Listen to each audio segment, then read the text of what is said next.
ठीक है ना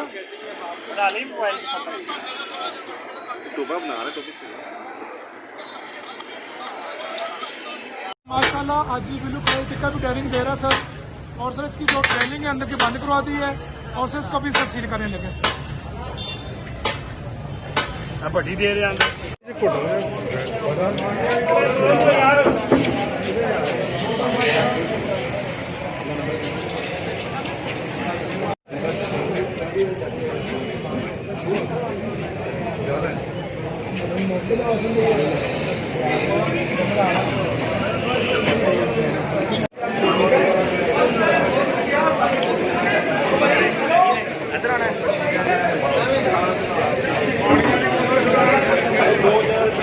यार तुम दस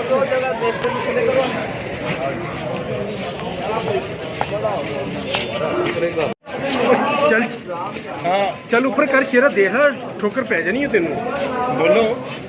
बोलो बोलो पूछो बताओ तो सही जो आपने काम किया है उसमें शर्मिंदा है या नहीं हाँ है